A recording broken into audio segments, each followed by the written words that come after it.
নমস্কার, রান্নাঘরে রাজশ্রীতে আপনাদের সকলকে স্বাগত জানাই। আজ আমি আপনাদেরকে বানিয়ে দেখাবো বাঁধাকপি দিয়ে নতুন রকমের পকোড়া। তাহলে এবার শুরু করি। এখানে আমি একটি সসপ্যানে অল্প গরম জল বসিয়েছি। এবার কেটে রাখা বাঁধাকপিটা দিয়ে দিলাম। আমি এখানে 200 গ্রামের মতো বাঁধাকপি কেটে দিয়েছি। বাঁধাকপিটা অল্প ফুটিয়ে নিচ্ছি। এবার ছাঁকনি দিয়ে জলটা ছেঁকে নিচ্ছি। ভালো করে চেপে চেপে পুরো জলটা ছেঁকে নিচ্ছি।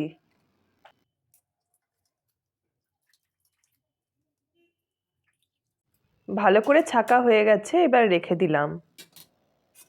এবার ননস্টিকের ফ্রাইং প্যানে অল্প তেল দিয়ে হালকা করে ভেজে নেব।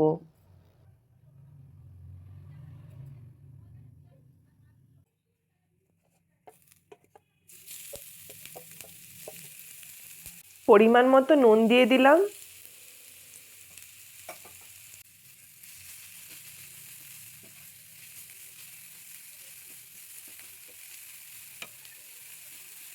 এর মধ্যে এবার হাফ চামচ হলুদ গুঁড়ো, হাফ চামচ জিরে গুঁড়ো, হাফ চামচ ধনে গুঁড়ো আর অল্প লাল লঙ্কার গুঁড়ো দিয়ে দিলাম। কুচনো অল্প কাঁচা লঙ্কা দিয়ে দিলাম।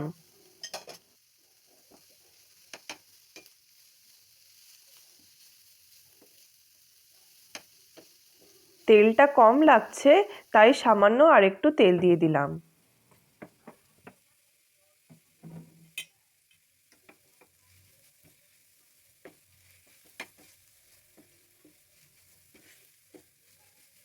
ভাজা হয়ে গেছে, এবার তুলে নেব।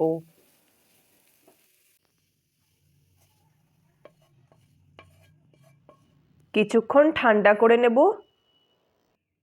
আগের থেকে দুটো বড় সাইজের আলু সেদ্ধ করে রেখেছিলাম, এবার এটার মধ্যে দিয়ে দিলাম।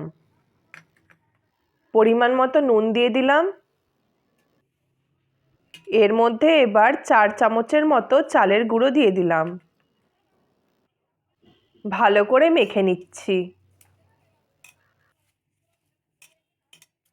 মাখা হয়ে গেছে, এবার গোল গোল করে হাতের সাহায্যে চ্যাপ্টা করে শেপ দিচ্ছি।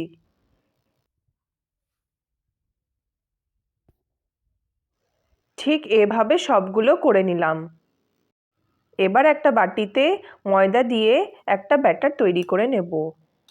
অল্প অল্প জল দিয়ে ময়দার ব্যাটারটা তৈরি করে নিচ্ছি।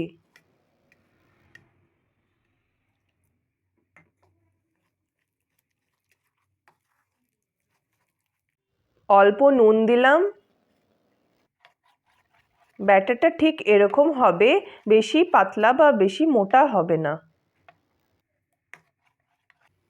এবার এটাকে ব্যাটারে চুবিয়ে নেবার পর বিস্কুটের গুঁড়ো মেখে নিয়ে রেখে দেব।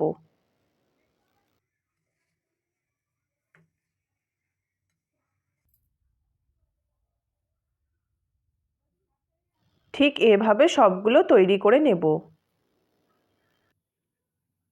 প্যানের মধ্যে অল্প তেল দিয়ে এগুলোকে ভালো করে ভেজে নেব।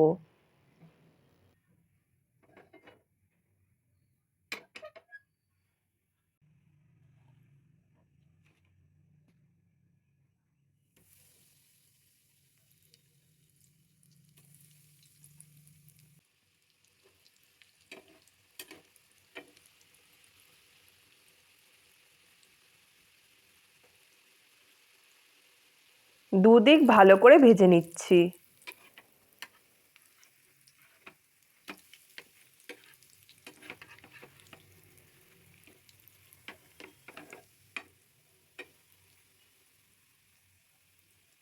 ভাজা হয়ে গেছে, এবার তুলে নিচ্ছি।